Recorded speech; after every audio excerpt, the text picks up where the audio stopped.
जय श्री राम दोस्तों, आप सभी का स्वागत है हमारे चैनल पर। आज हम बात करेंगे विजयादशमी यानी दशहरे की कथा, महत्व और उससे मिलने वाले संदेश के बारे में। दशहरा केवल एक पर्व नहीं बल्कि यह अच्छाई की बुराई पर, धर्म की अधर्म पर और सत्य की असत्य पर जीत का प्रतीक है। दशहरे का बहुत महत्व माना जाता है दोस्तों दशहरा हर साल अश्विन मास की शुक्ल पक्ष की दशमी तिथि को मनाया जाता है। यह दिन नवरात्रि के समापन के बाद आता है और इसे विजयादशमी भी कहा जाता है। पौराणिक मान्यता है कि इस दिन भगवान श्री राम ने रावण का वध किया और माता सीता को वापस लाए।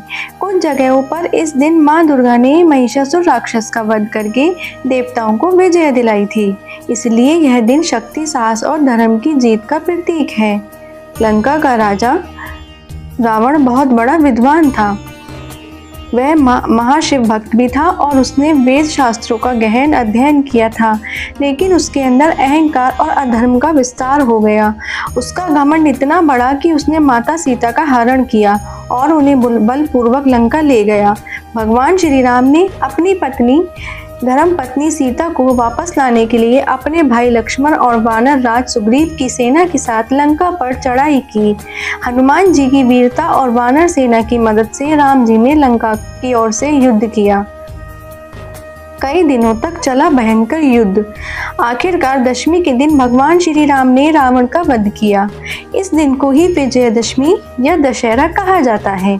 इसलिए आज भी जगह जगह रावण दहन की परंपरा निभाई जाती है। बच्चे इस त्योहार को बड़ी खुशी खुशी मनाते हैं और जगह जगह अपने तरीकों से रावण बना के उसमें आग लगाते हैं। रावण के 10 सिर का प्रतीक। आपने देखा होगा कि रावण के 10 सिर बनाए जाते हैं। ये 10 सिर वास्तव में हमारी 10 बुरी आदतों का प्रतीक है। पहली बुरी आदत काम यानी कि अत्यधिक इच्छाएं, दूसरी क्रोध, तीसरी लोभ, चौथी मोह, पांचवी मद यानी कि अहंकार, छठी मत्सर यानी कि ईर्ष्या, सातवीं आलस्य, आठवीं अन्याय, नौवीं अभिमान, 10वीं अत्याचार। दोस्तों दशहरा हमें यही सिखाता है कि हमें इन 10 बुराइयों को जलाना चाहिए। सच्चा रावण दहन तभी होगा जब हम अपने जीवन से इन दोषों को खत्म करेंगे। दशहरा हमें ये भी याद दिलाता है कि भले ही बुराई कितनी ही शक्तिशाली क्यों ना हो, सत्य और धर्म की विजय निश्चित है। रावण जैसे महान विद्वान का अंत सिर्फ इसलिए हुआ क्योंकि उसने अधर्म और अहंकार का रास्ता चुना। वहीं भगवान श्री राम ने धैर्य, धर्म और करुणा के मार्ग का अनुसरण किया और अंततः उन्हें विजय मिली। तो दोस्तों इस दशहरे पर हमें यही संकल्प लेना है कि हम अपने अंदर के रावण को जलाएंगे, क्रोध को शांत करेंगे, लोभ को त्यागेंगे, ईर्ष्या से दूर रहेंगे और अहंकार को मिटाकर विनम्रता अपनाएंगे।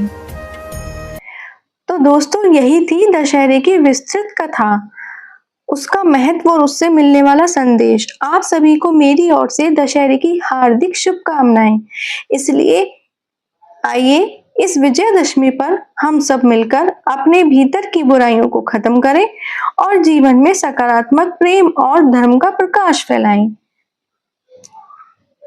अगर आपको यह वीडियो पसंद आया तो इसे लाइक और शेयर जरूर करें और मेरे चैनल को सब्सक्राइब करना ना भूलें। जय श्री राम दोस्तों, धन्यवाद।